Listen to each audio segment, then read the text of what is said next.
I would like I would like to talk about an idea, a belief I hold, and you feel free to argue against it or to really have your own opinion. But I'd like to put this out there.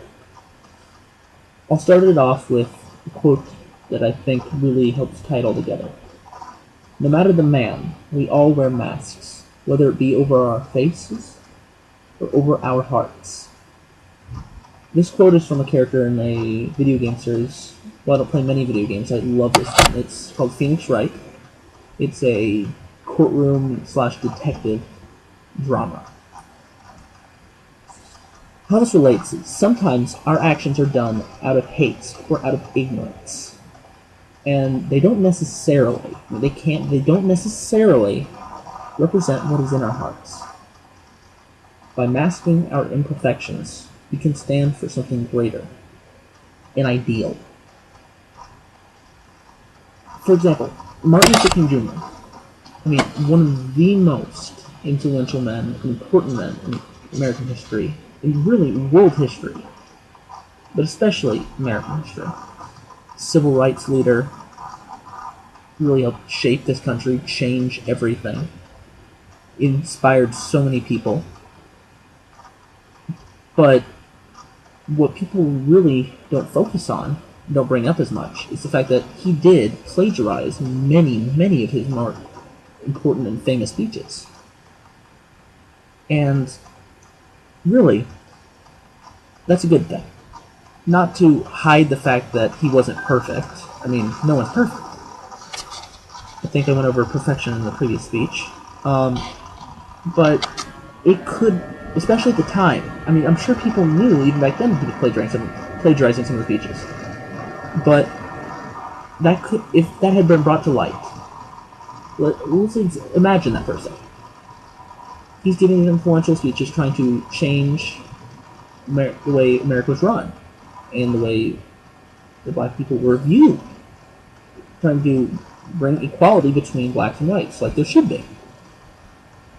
But if it brought to light that he was stealing other people's work in order to prove it, it could have really hindered the movement and knocked back that change by many years.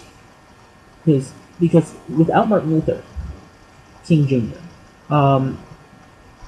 the movement would not have taken off, I believe, as fast as it did. And we would not be where we are today.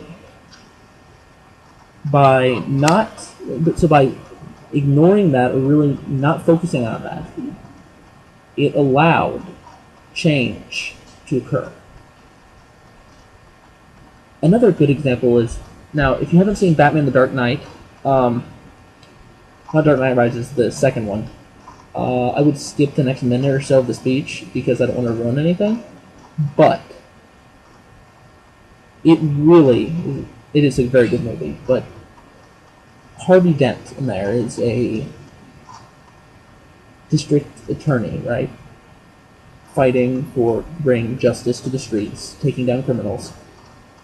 But it really made Gotham a safer place, made it a better place to live for the people. But Commissioner Gordon, Batman, they worked to hide the fact that he had used incredibly illegal methods, and really many times immoral actions, to bring about that change, whether it be kidnappings, or I think there was torture involved too. But there was so much positive change that if they had really let that be known at the time, all the good he had fought for would have been lost. And the city would have gone right back to where it was. Oh, just popped into my head. Another idea. I can't remember the guy's name, but it's in the news recently. You probably read something about it. A man saved 3 people, and then left his food, his burger, I think, to go save them. Them was the one where he was offered afterwards free burgers for life from a lot of restaurants. There's a big fight over them not using his name for it.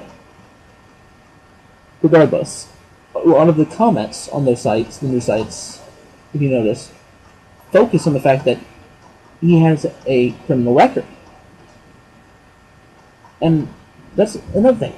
Should that detract from what he did? I mean, most of the news is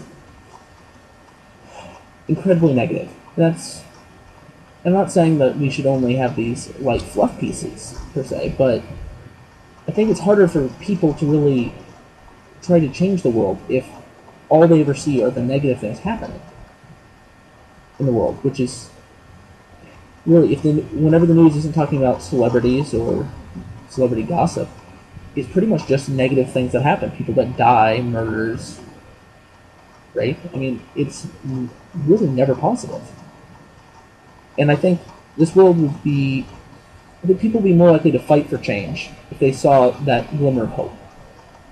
Spark of hope, I should say. And back to that story, though, they're focusing on the fact that, yes, this guy has served some time, we're guessing, because he does have a criminal record of, I think, abuse. Now, not to condone what he did, but by steering away from the good thing he did to just focus and obsess over what he's done wrong in the past, you're taking away from the positive message that could be given from this. But even if you're going to bring up his criminal past, you could do so without just trying to undo what he's done and say, see, everyone can really turn their lives around and do good in the world. Overall, everyone has that choice, and while I'm not saying we should just go on doing the wrong thing and then hide it and pretend like it doesn't happen, but sometimes people make mistakes. Everyone does. And sometimes it's better, when looking back, especially people historically, to really try to figure out what we can take out of it. Instead of just focusing on the negative things they did, try to figure out what they did right that we can repeat in our own lives to help make this world a better place. Thank you.